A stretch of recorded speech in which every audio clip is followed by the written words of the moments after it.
Nosso Senhor Jesus não está numa cruz.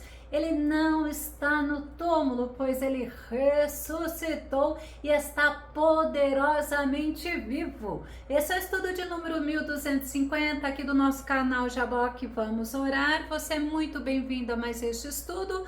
Que o nosso bondoso Mestre Jesus, que está vivo, ele te abençoe grandemente e nós veremos sobre este assunto logo após a nossa vinheta.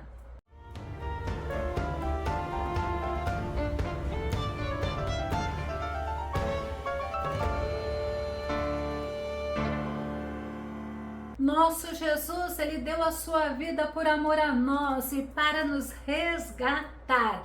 Mas ele venceu a morte, ele ressuscitou, ele ascendeu ao céu e está sentado à destra de Deus. Vamos ao nosso tema.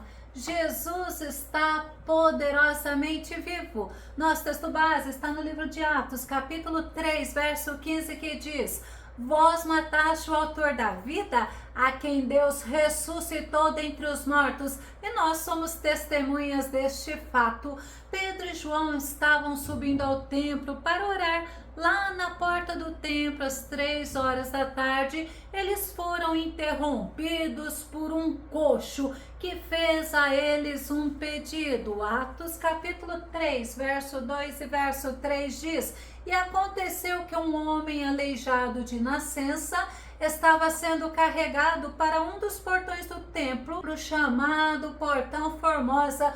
Todos os dias o colocavam ali para pedir esmola aos que entravam no templo. Quando viu que Pedro e João iam entrar no templo, pediu que lhe dessem um donativo ou que lhe dessem uma esmola. Esse homem era coxo e todos os dias era levado para pedir esmolas. Naquele dia, ele foi colocado na porta do templo chamado Formosa, e ele, ao ver Pedro e João, pediu a eles esmola, como fazia corriqueiramente, e foi surpreendido. Atos capítulo 3, verso 4 diz: fixando nele o olhar, Pedro, em companhia de João, disse: olha para nós. Aquele coxo não foi ignorado, ele teve a atenção de Pedro e João. Isso trouxe expectativas para ele, pois deveria ser constantemente desprezado, ignorado, rejeitado.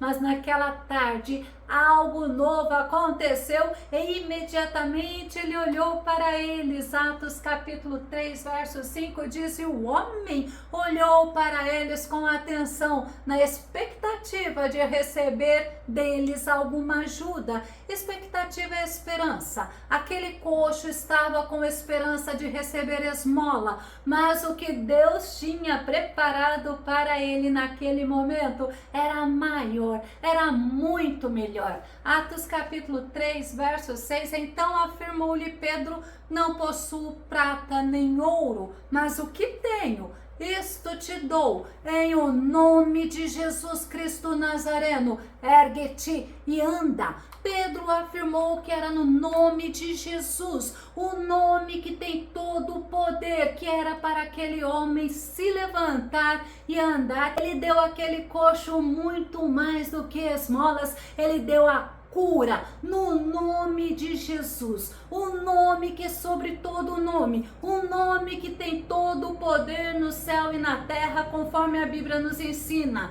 Filipenses capítulo 2, verso 9 e verso 10, Paulo diz assim: por isso, Deus também o exaltou sobremaneira, a mais elevada posição, ele deu o nome que está acima de qualquer outro nome, para que ao nome de Jesus se dobre todo o joelho dos que estão nos céus, na terra e debaixo da terra. Jesus, quando ele entregou a vida dele por amor a nós, ele entregou em obediência ao nosso Deus e Deus o exaltou. Ao nome de Jesus, a Bíblia nos ensina que todo joelho se dobrará, todo o mal é expulso. No nome de Jesus, a cura, a libertação, a restauração, também a renovo, transformação, pois o nome de Jesus é sobre todo nome, tem todo o poder. E nesse primeiro milagre que é relatado no livro de Atos, está nos ensinando que Pedro e João estavam cheios do Espírito Santo, cheios do poder de Deus,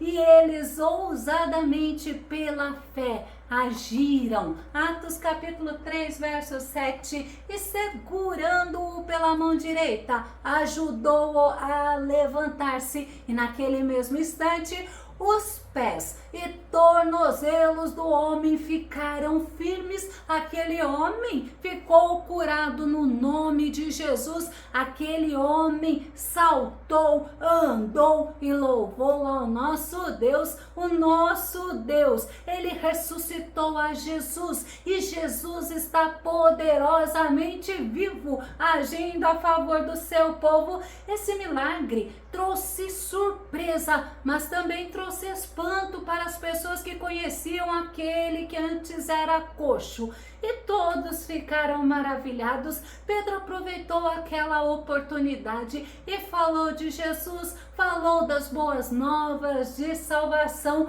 Pedro, ele não perdeu aquela oportunidade. Atos capítulo 3, o verso 12 diz: ao perceber isso, Pedro exclamou ao povo: varões de Israel, por que vos admirais a respeito disso?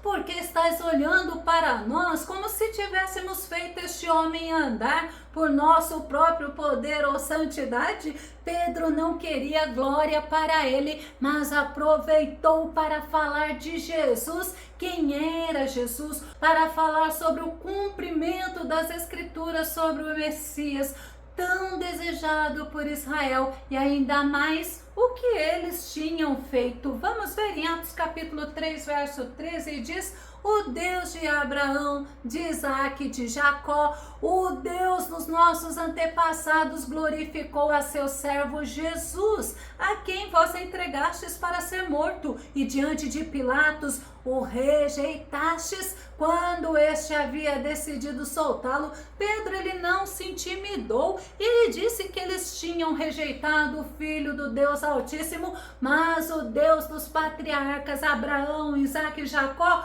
glorificou o seu Filho Jesus Cristo. Pedro não se intimidou com aquela multidão, mas relatou o erro dos israelitas em trocar a Jesus Cristo por um assassino. Atos capítulo 3, verso 14 diz: todavia vós negastes publicamente o santo e justo e pedistes que um assassino fosse libertado. Vocês negaram a Jesus Cristo, o santo e justo. Os líderes religiosos não aceitaram a Jesus, o entregaram a Pilatos, o qual, para não se envolver, não se sentir culpado, pois tinha certeza que Jesus era inocente, deixou o povo escolher quem deveria ser solto. Era o costume naquela época. Ele, Pilatos, falou: vocês querem que eu solte Jesus Cristo ou Barrabás? Jesus foi rejeitado, o povo escolheu Barrabás, mas tudo em cumprimento das Escrituras, assim como Jesus ensinou que as Escrituras testemunhavam acerca dele. João capítulo 5, verso 39, olha o que Jesus nos ensina: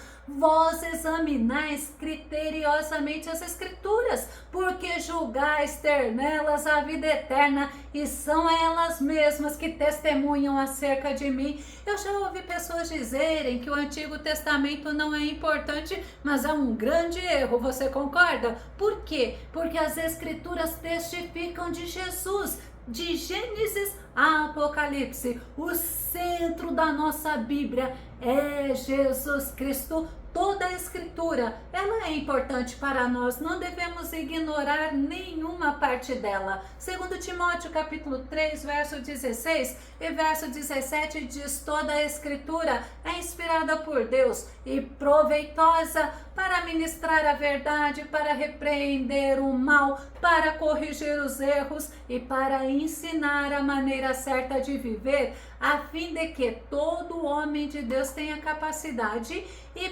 pleno preparo para realizar todas as boas ações. Nós não podemos usar a Bíblia como uma caixinha de promessas, somente no que nos agrada, porque toda a Bíblia ela é proveitosa para nos ministrar a verdade, nos confrontar, nos ensinar a maneira certa de viver, nos ensinar a forma de agradarmos ao nosso Deus, nos ensinar o caminho para o céu. E pode conferir na Bíblia que é somente através de Jesus Cristo, assim como o perdão dos nossos pecados se dá somente através de Jesus Cristo. E Jesus, ele ensinou que tudo que estava nas escrituras a respeito dele se cumpriria. Vamos ver Lucas capítulo 24, verso 44? Em seguida, Jesus explicou aos discípulos: são estas as palavras que eu vos ensinei quando ainda estava entre vós. Olha o ensinamento de Jesus. Era necessário que se cumprisse tudo que a meu respeito está escrito na lei de Moisés, nos profetas e nos salmos. Jesus, ele está poderosamente vivo, ele age a favor do seu povo. Sabe o que é isso? O nosso Jesus, ele ouve as nossas orações, ele nos dá atenção, ele age a nosso favor, porque ele está poderosamente vivo. Pedro, conforme nos ensina no nosso texto base, ele testificou que Jesus é o autor da vida. Atos capítulo 3, verso 15 diz: vós mataste o autor da vida, a quem Deus ressuscitou dentre os mortos, e nós somos testemunhas deste fato. Jesus é o autor da vida, Jesus é a fonte da vida. A morte não pôde prender ao nosso Senhor. E Pedro testificou que o nome do nosso Jesus tem todo o poder. Atos capítulo 3, verso 16, pela fé em o nome de Jesus, o nome curou este homem que aqui vedes, e bem o conheceis. Sim, a fé que vem por meio de Jesus deu a este agora saúde perfeita. Como todos podem observar, o nome de Jesus tem poder, e Pedro testificou que foi cumprido em Jesus Cristo as Escrituras. Atos capítulo 3, verso 18, entretanto, foi desta forma que Deus cumpriu o que tinha predito por todos os profetas, anunciando que o seu Cristo haveria de sofrer, e o nosso Jesus sofreu.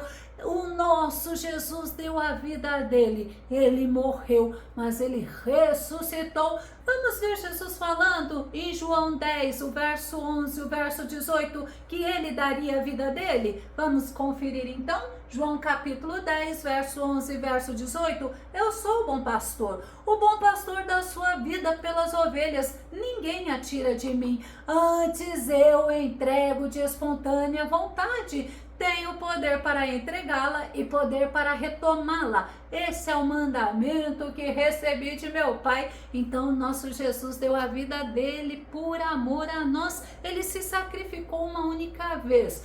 O justo pelos injustos, pois tinha um propósito. E Pedro diz em 1 Pedro capítulo 3, verso 18, pois Cristo também foi sacrificado uma única vez por nossos pecados, o justo pelos injustos, com o propósito de conduzir-nos a Deus, morto de fato na carne, mas vivificado no Espírito. O propósito, como nos ensinou Pedro, é de nos conduzir a Deus. Somente Jesus pode nos conduzir a Deus. Jesus não é digno de dó ou de pena. O nosso Senhor Jesus se entregou por nós, e somente através dele nós temos vida eterna, paz com Deus, comunhão com Deus, perdão dos nossos pecados. Nosso Jesus foi crucificado, ele se deixou colocar entre os criminosos, como nos ensina a profecia do profeta Isaías. Isaías capítulo 53, verso 12. Por este motivo, eu lhe darei uma porção generosa entre os grandes, e ele dividirá os despojos entre as multidões, porquanto ele derramou a sua vida até a morte e foi contado entre os criminosos. Portanto, ele levou sobre si o pecado de muitos e pelos transgressores intercedeu. Nosso Senhor Jesus entregou a sua vida e a morte não pôde detê-lo, pois no terceiro dia ele ressuscitou, aleluias, e Jesus apareceu ressuscitado a muitos, se cumprindo a promessa das Escrituras. E Estevão, antes de sua morte, viu a Jesus ressuscitado, que ascendeu ao céu e está à direita do nosso Deus. Vamos conferir para que não tenha dúvida? Atos capítulo 7, verso 56, e exclamou: eis que vejo os céus abertos e o Filho do Homem em pé, à direita de Deus. Nosso Senhor Jesus morreu, ao terceiro dia ressuscitou, se cumprindo as promessas acerca dele que estavam nas Escrituras. Eu vou começar a concluir. Nosso Senhor Jesus está poderosamente vivo, agindo a favor do seu povo, assim como Pedro ensinou, como a Bíblia nos ensina. Jesus ressuscitou, ascendeu ao céu, e o anjo fez uma promessa gloriosa que nos motiva a ficarmos firmes na fé, aguardando o cumprimento dessa promessa. Atos no capítulo 1, verso 10 e verso 11 diz: e aconteceu que, estando eles com os olhos fixos no céu, enquanto ele subia, surgiram junto deles dois homens, vestidos de branco, que lhes comunicaram: homens galileus, por que estáis contemplando as alturas? Esse Jesus, que dentre vós foi elevado ao céu, retornará do mesmo modo como viste subir. Essa é a nossa bendita esperança, pois assim como se cumpriu as promessas na vida de Jesus, a promessa da sua segunda vinda também se cumprirá. Maranata, ora vem Senhor Jesus. E a ressurreição de Jesus nos oferece salvação, vida eterna para aqueles que nele creem. Ele, o nosso Jesus, é o autor da vida. A salvação e a vida eterna estão disponíveis para todos aqueles que nele creem. Se você gostou desse vídeo, ele foi edificante na tua vida, ou se você tem dúvidas ou sugestões, faça os seus comentários aqui no nosso canal, compartilhe os nossos vídeos nas redes sociais e dê o seu like. Caso ainda você não esteja inscrito aqui no nosso canal, eu te convido para que você se inscreva e seja grandemente abençoado pelo autor da vida, pelo Jesus ressuscitado, pelo Jesus que está poderosamente vivo. E até o nosso próximo estudo, aqui no nosso canal Jaboque Vamos Orar. Fica com Deus e Deus te abençoe.